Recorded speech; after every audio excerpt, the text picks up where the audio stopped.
la seule chose, c'est la question, c'est pas de savoir si on libéralise pour le client final ou pas. La question fondamentale, c'est comment est-ce qu'on fait que dans ce marché de l'électricité, on puisse financer par le marché des investissements. Ou alors, si le prix du marché ne permet pas de financer des investissements, quel mécanisme alternatif on pose? C'est ça la vraie question.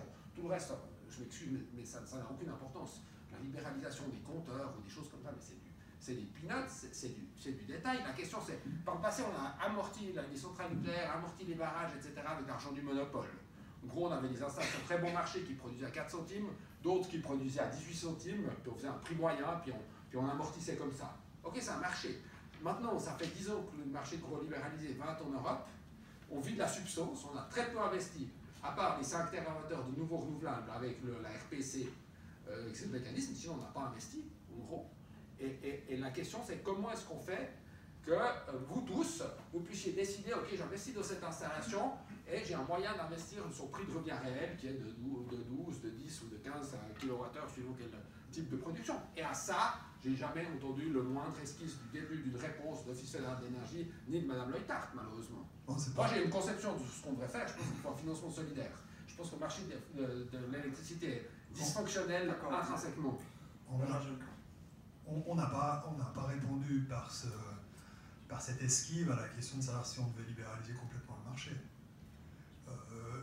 On fait comme si la question de la non-libéralisation, ou respectivement l'argent capté aujourd'hui en grande partie par les membres de votre association, hein, entre les producteurs et les consommateurs, on fait comme si cet argent était bien utilisé et qu'il était juste que le consommateur ne profite pas des diverses réductions.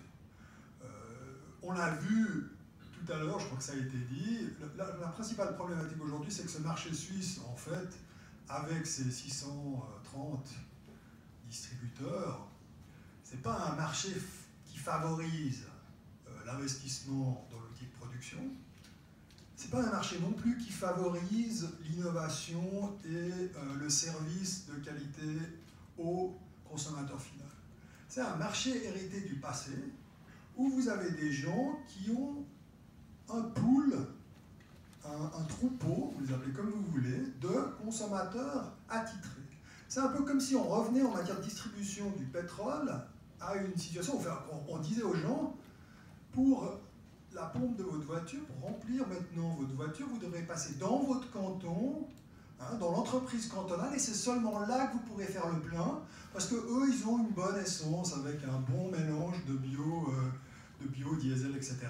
Et donc, vous allez payer un peu plus cher, hein, parce que vous êtes obligé d'aller là, et vous aurez le service qu'on vous donnera. Il n'y a aucune raison matérielle, vu le passé, de protéger cette structure, sinon, et je comprends ça très bien, hein, pour garder une rente, qui est une rente qui a permis effectivement à certaines de ces sociétés de faire des très belles années, puisque, je insiste là-dessus, l'ouverture du marché a permis de diminuer le sourcing de l'énergie, hein, parce que ces distributeurs n'ont pas hésité à aller acheter sur le marché, et ils n'ont pas reporté, c'était toute la discussion sur l'article 6, ils ont que en partie ou pas du tout reporté sur leurs consommateurs, parce que ces marges elles étaient super intéressantes. Et quand Anthony Hodgers nous dit qu'il trouve ça formidable, c'est normal.